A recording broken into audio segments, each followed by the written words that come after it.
Sangkis nga native eh. Ayun, mainam. Madikit lang yung balat niya. Isang taon na mga yan, no? Isang taon na siya. Hindi No. siya... Pero single stick lang siya. Single stick. Talaga matagal po pag single stick. So, anong puno yung isa na yun? Pang-asim ba yan o damo lang yan? Ito ko yan. Ito. Pero kahoy yan. Kahoy lang yan. Ito kuya, kung mo siya ikuhan siya, single stick. Talaga matagal po lumaki ang single stick. Ngayon, gawin na lang po ninyo. Ito po yun, di ba? Oo.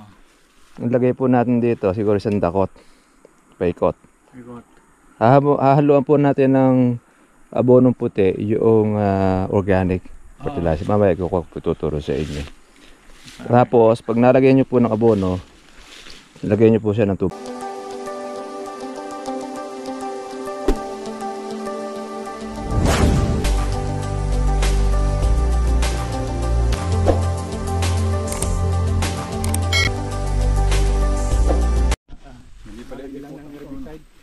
Sa kabila. Ito herbicide naman po yung ginagamit siya rito. Mas kanyari kung minsan yan practical. Dumaan ako doon sa maisan. Madiin yung ibinumbang gamot Namatay. Bago yung lason doon sa mais. Mabako kaya wala yung uod ano. Matapang. Alay titire uod doon pag hindi talaga binombahan. Isa nga napatay na isa yung kabila.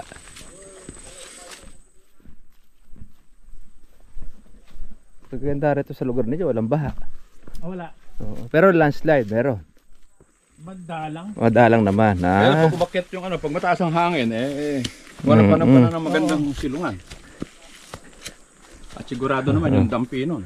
Ayan yung orange. Ay orange yung lemon. Hindi. Sangkis. Satsuma. Satsuma. Kaya na sosyal Satsuma natin. Yung buti ba yun na itanim nyo rito? May mga 10 piraso yung tinanim ko. Satsuma. Satsuma. Mahal yun Matamis yung kanya, di ba?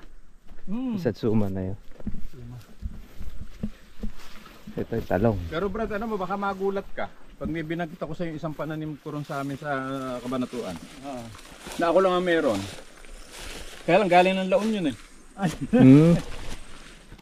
Binigay sa akin ng kumpare ko. Alam mo Brad kung ano yung meron ako? Ano yun kuya? Sa compound ko. Meron akong sangkis na native. Sangkis na native. Ano maliliit? Sangkis. Parang kiat-kiat. Hindi, malalaki Malalaki. Ay, oo. Sangkis nga native Ayun, mainam. Madikit lang yung balat niya. Isang taon na mga yan, no? Isang taon na siya. Hindi No. siya... Pero single stick lang siya. Single stick. Talaga matagal po pag single stick. So, anong puno yung isa na yun? Pang-asim ba yan o damo lang yan? Ito ko yan. Ito. Pero kahoy yan. Kahoy lang yan. Ito kuya, kung mo siya ikuhan siya, single stick. Talaga matagal po lumaki ang single stick. Ngayon, gawin na lang po ninyo. Ito po yun, di ba? Nilagay po natin dito, siguro isang dakot. Paikot. Hahaluan po natin ng abonong puti, yung organic fertilizer. Mamaya ko tuturo sa inyo. Tapos, pag nalagyan nyo po ng abono, lagyan nyo po siya ng tubig pag hindi umulan. Pero nakakita ka na ng tordan.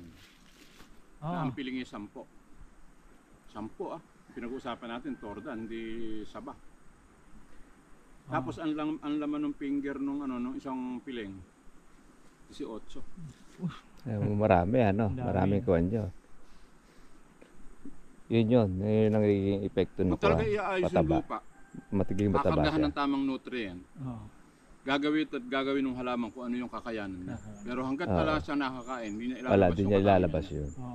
Kahit hybrid pa kumisan nyo itanim mo. Sabagay yung hybrid, mas malakas kumain ng sustansya ng lupa.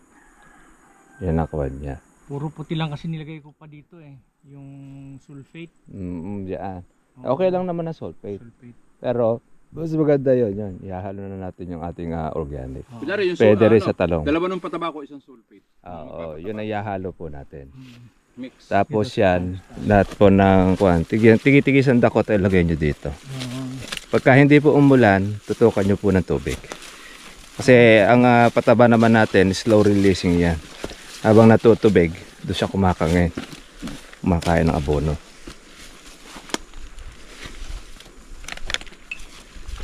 Ito pa yung tataniman ninyo. Hindi na. Iba na. Nang namin ng kung ito. Mga gulay-gulay. Gulay-gulay. Oo. Ito oh.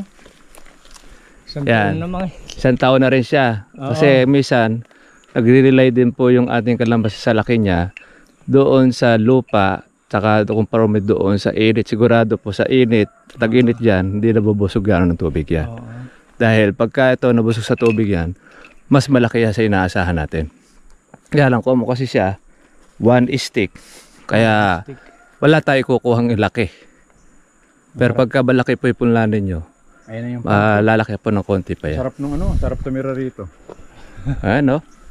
Talagang Kapag na. akala mo kuhan siya.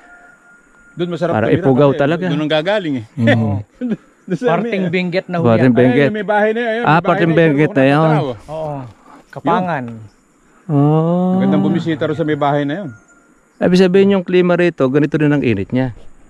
Pero may, Mas- may time na mas malamig naman dito. Hindi, may diyan talagang malamig diyan. Malamig na doon sa gawin na yon. Oo. Dito Ate, may init dito. mainit. Oo. Mahati pala ang konti dito klima. Kaya pala doon nagpapag. Oo, nagpapag doon. Dahil nandun na yung lamig niya. Lamig. Oo. Ayun. Dito, unti-unti pa lang. Oo, unti-unti. Pero maganda, maganda rin ang gulay dito eh. Sa ganitong mainit eh. Hindi. Ang tanong ba't uminit? Mm. Nabawasan kasi kahoy dito. Dati kasi ganun din ito sa kabila. Oo. Hindi mo yung ala ng tanim mo. Ang luwang. Mm. Yan yun. Kuha na siya. Maghahawan. Nahawa na. Oo. Dati kasi ito Nalinisan. taniman ng kwanto, yung walis tambo. Mhm. Ang nilinisan Tinatanim po pala yung ninyo. walis tambo, ano? Oo, walis tambo. Pero seasonal, Saan ba nakakabili ng murang walis tambo rito na may tinda? doon sa baba. Doon sa ano, doon sa binilan mo, meron ako nakita. Ah, Mura, doon. magkano kaya isang piraso ron? Ewan, baka 100, isang piraso. Sa piraso. Paano po bang patubig ang gagawin niya? Bumula doon sa taas. May tangke ako doon. May tangke. May Puno-puno po ninyo dinidiligan. Oo, pero balak ko mag-drip irrigation ako Mhm. pa kuan ko yung tubig. Pero nakagawa na kayo ng bilog-bilog para kasi Oo, dire-dire. Huwag mag-dire-diretso sa Hindi. lupa. Oo, nakabilog na siya. Bilog na siya. Para at least na May nabubusog. bilog siya. Parang na ano, Oo, naiipon. naiipon yung tubig pababa. At least doon yung pataba natin makakain niya. Oo. Kasi pagka ordinaryong ganun lang siya, bababa sa lupa yung pataba natin. Madaan dito. Dito. No, diyan Pakyat. O din doon sa kabila tayo dumaan. Oo, doon. Ayan, ditong kuwan pala ninyo.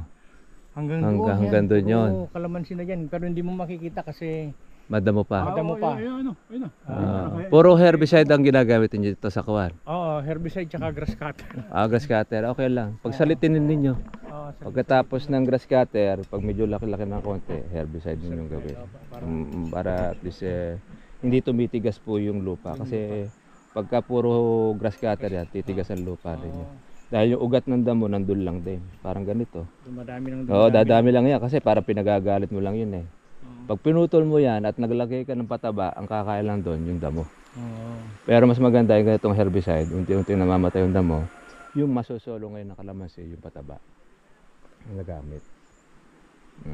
Yun po ang kuha ninyo. Tapos, wala namang nakita mga kalamanda rin na tumutubo. Yung mahabang tinig. Hindi, weekly, every month ako Nagtatanggal.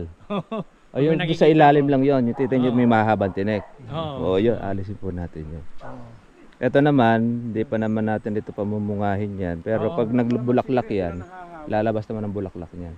Pag naglagay tayo ng pataba. Puno ng kalamansi. Lilinisan din. Ginagras cutter daw nila pagka Tara na, ulan na. ulan pala yung hamog na yon. Kala ko fog eh. Ulan pala. Yan. Yan, sa ulan na tayo.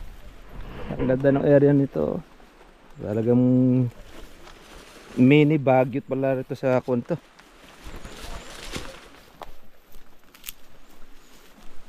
Buti di ka nagtatanim dito ng siling Taiwan. Meron po akong siling Taiwan doon sa kabilang farm. Hindi naman siya tinamaan ng lapnos. Nung summer, Aha. tinamaan Ng lapnos yung kung ano, anthracnose. Yan ang kalaban ng sili, kaya tumataas ang sili. Pati rin yung panigang tinatamaan na rin ngayon. Dati natin hindi naman tinatamaan yan eh. Nasa kawan na yan sa variety na natin. Nasa binhi na yan. Kaya kahit paano ang gawin ko kung bakit tumataas ang presyo niya, dahil doon sa problema na magsasaka, nasisira. Ano, diretso na tayo sa itaas, ano? Apo, diretso na po tayo. Hindi, dito muna tayo. Ay, magsilong muna po tayo. Wala. Muna tayo. Tapos Yeah, ito na. naman po yung kalamansi at pero lang po natin siya po na pumarang ko kasi hills po yung alaga ni Kuya. Ito hirap po sa patubig, kaya drip irrigation plano niyang gawin. Pwede naman din yon. Kailangan talaga doon mabusog po sa patubig sa Tagaraw. Ako na kaya ako, baka yung salamin natin din nakaano eh. Ay sige po. Hindi ako maghihintay. Apo, sige po. Kaya yun ang kalamansi niya. Nakakaritin. Nakita ko, nakita ko. Yan.